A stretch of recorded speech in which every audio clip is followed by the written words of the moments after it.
Family told me I was just a guest in my own home, so I cut off every payment, moved into my own place, and let them deal with the debt I had quietly been covering while I was away at college. My sister had taken over my room. When I asked my dad why, he said, "You don't live here anymore." I just responded, "Cool." Then stop asking me to pay the mortgage. The silence that followed was louder than anything. That summer, something felt off. 3 years of college had flown by in a blur of cheap energy drinks, group projects, and nights I barely remembered. The trip home after finals was supposed to be my break, my reward. I'd been looking forward to my bed, my bookshelves, and the rough carpet under my desk where I used to pace during all-night study sessions. I was going home, or at least, what I thought was still home. The first signs were subtle. No one messaged to ask when my bus would arrive. "No, can't wait to see you," from Mom. My sister Emily didn't even send a teasing emoji-filled text. I figured everyone was just tired, everyone stressed, right? The unease didn't really set in until I walked through the front door, bags slung over my shoulder, and noticed that the pictures from my childhood had been replaced with generic canvas art that looked like it came from a magazine.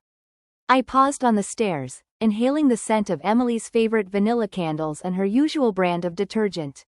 She was 17 now, almost finished with high school, and always styled her space like she was part of an HGTV show. I figured maybe she had just redecorated the living room. But when I got to my old room, my door, the one that used to have a faded sign that said "Keep out unless you have pizza," it was pristine. A gold decal read "Emily's Sanctuary." My stomach dropped. I knocked and opened the door. The room wasn't just updated, it was erased. My desk? Gone. The posters I'd picked out over the years? Not a trace. Even my bookcase had been emptied, the shelves labeled "Garage" or "Donate" in pink Sharpie. A full-length mirror now stood where my bed used to be. A ring light sat in the corner. Emily's photos were taped on the wall, and her makeup was neatly arranged on a new white vanity. I managed to ask, "Where are my things?" She didn't even look up from her phone. "Oh, Dad packed it up. You said you don't live here anymore." I blinked. "We redid it last month," she added. "You've been gone 3 years, you're practically just visiting." I walked out and found Dad flipping through the mail in the kitchen. "Dad," I said, trying to keep my tone level, "why is Emily in my room?" He didn't even look up. "You don't live here anymore." No apology, no hesitation, just that flat, matter-of-fact statement. This was the same man who texted me last month, asking if I could send a little extra to help cover the mortgage, since, as he put it, I still officially live here. I took a breath and said quietly, "Then stop asking me to pay the mortgage." You could hear a pin drop. Even Emily had appeared in the hallway, phone in hand, mouth slightly open. It was like I'd broken some unspoken rule, that I was supposed to keep sending money without ever questioning what it was going toward.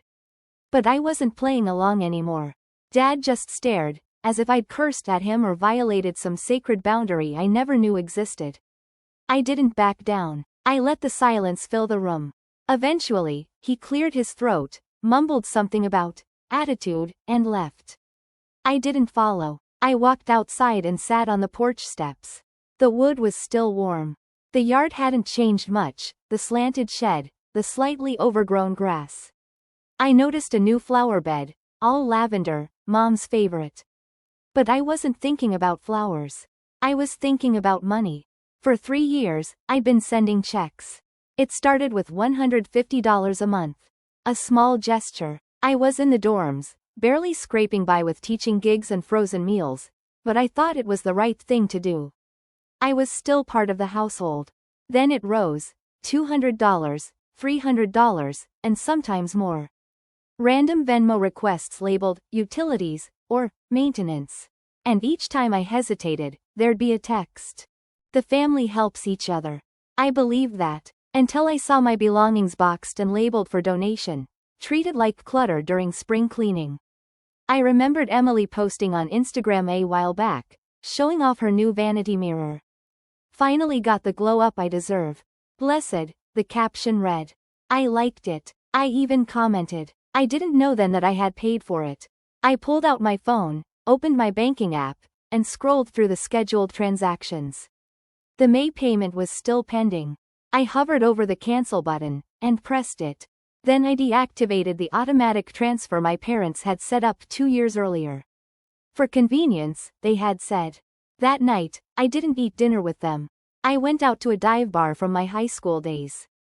I took a booth my friends and I used to cram into after football games. I wasn't on the team.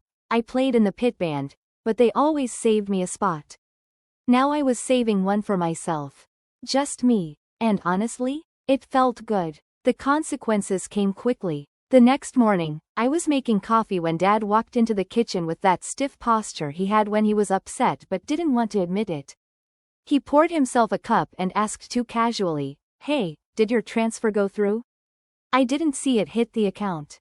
Without looking up, I said, "Nope. I canceled it." He blinked. "You what?" I met his eyes. "You said I don't live here. So why would I pay for a place I don't live in?" He set his mug down, too hard. "Don't be dramatic, Mark." There it was. Dramatic. Their go-to word when I brought up something they didn't want to hear. "You've been helping with this house for years," he added. "And now you stop? Over a room?" I let out a short, cold laugh. "It's not about the room."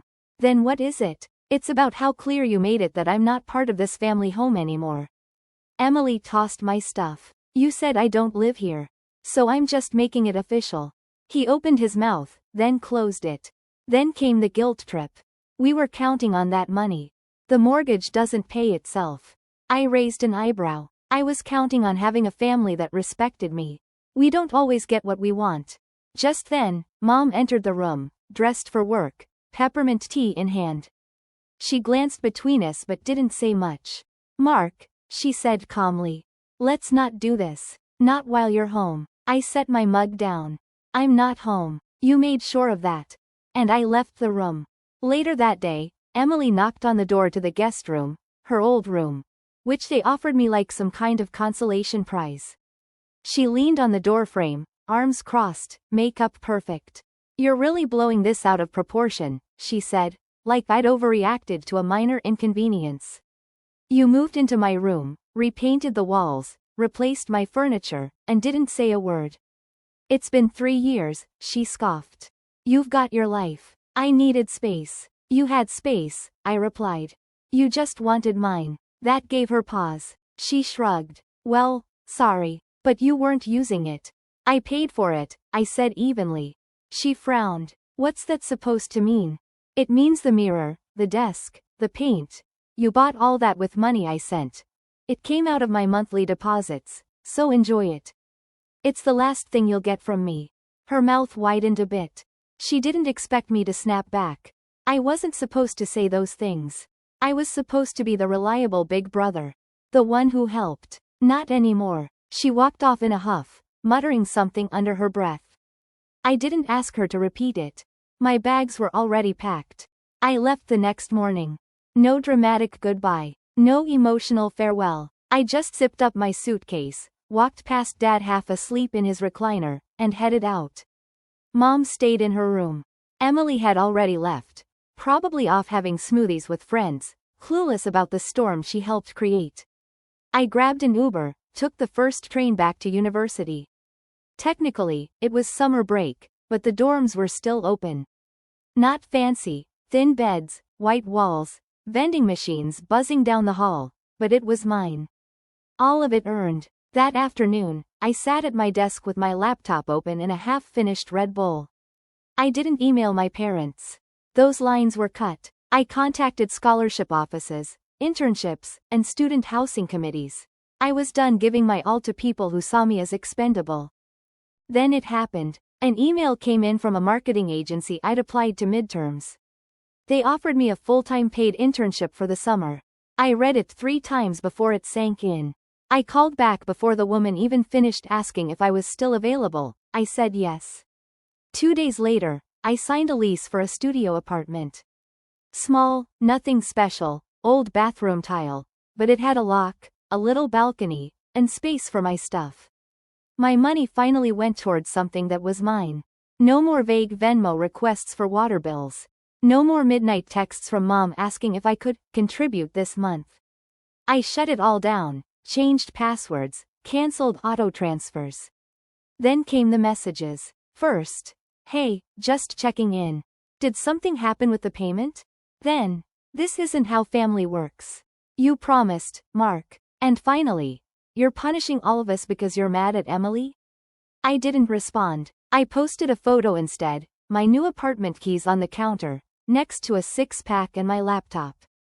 Caption: New chapter. No hashtags. No explanation. But they saw it. I know they did. 3 days of silence. Then Mom's long, desperate email. "We should talk."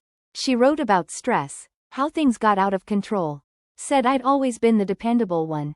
That line made me laugh. Dependable like a paycheck with feelings.